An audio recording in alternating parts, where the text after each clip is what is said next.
yeah, like, so the game looked like this, right? The game looked like this. I had like some very basic tools in it, and I'm going to go over all the tools once we go into the game being more fleshed out, because it will be easier. The question was, how do I want the world to look? Like, how do I go from this to the final game? And that's where you get a concept artist. Like, a concept artist, he looked at this. We spoke about, you know, how I wanted the game to look like. And there were things that I knew would be problems later in development. Like, one of them is facial animation, right? Facial animation is a lot of work. It never looks that good. You have to do syncing. You have to have expressions. I'm like, yeah, but if we're top down, we don't have to do any of that. So I don't have to deal with that as a developer. So trying to see what are the things I had to deal with, and figuring out how a game looks right is literally, I took a screenshot of the world, I sent it to a concept artist, and he just did a paint over of a screenshot.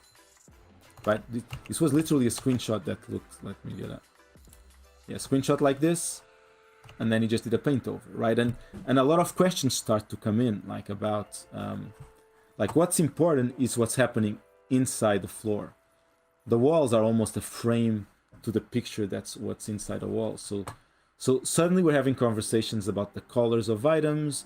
Like, if the knife is interactive, you have to pop out. If the radio is interactive, it has to pop out. So it has to be framed maybe on a white background. The soup, maybe let's get some detail in the soup so you know it's interactive, right? So you're not pixel hunting about what are the elements you want to use in the world.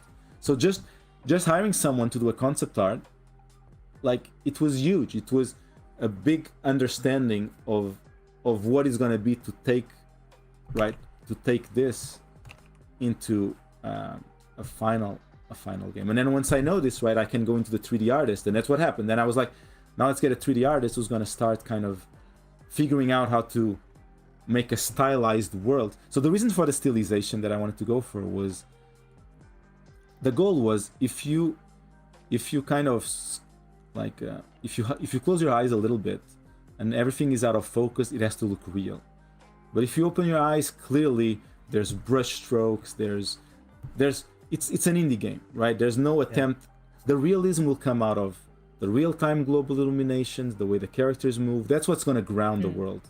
And everything has a scale, the way things react. That's where the realism will come from. Everything else will almost be as sketch as possible, so it's not so it's easier for production. It's less money that's being spent, right? Because there's no team. That's just me gluing all these things together, and visual development takes a long time and money, so cutting on all that.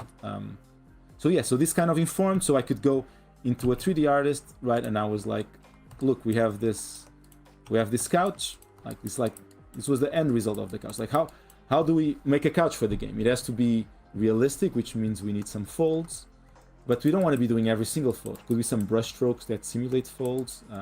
You know where the lighting is coming from. So we did some visual tests. It's like early on, like, how would a painterly door look like? And I guess I could go, like, one of the big influences for the game, like, once I knew I wanted to go painterly, was like, what does painterly look like? So looking at a lot of painters, a lot of projects that have used painterly looks, and kind of see what would fit for 12 minutes. And the answer was like if you look at this image, like, there's some issues here. Like, you need to know there's a room here, but this vent is standing out a lot more than this room. It's important to feel what the wife is doing, but this clock and this painting are totally stealing your eyes are moving around these objects versus what's actually happening in the world. So it's like, okay, we need to mute the colors in the world. So suddenly, like, the walls need to be pretty dark. We can use the wood framing, right, almost to outline the rooms you can go into, like, so let's keep the doors brighter than the world. The vents, you're gonna figure out there are vents, so let's just keep them like on a third level of importance. And same with the closet, like, you're gonna figure out there's a closet, but it's more important to know there are other rooms. So suddenly you start to have this color composition defining the importance of things.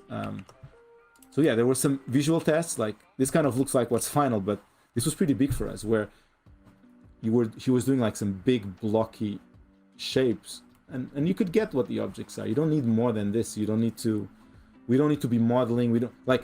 There's barely any normal maps in the game. It's mostly done through geometry and lighting, because like lighting, right, with real-time global illumination, you get the different surface properties, and then you can get, right, like you can get the reflectivity working, and if the values match the real world values, things just go work, and that's a big thing in Unity, right? It's very, very quickly we could be talking about these things not in an abstract level, but looking at the world and seeing them how they react. And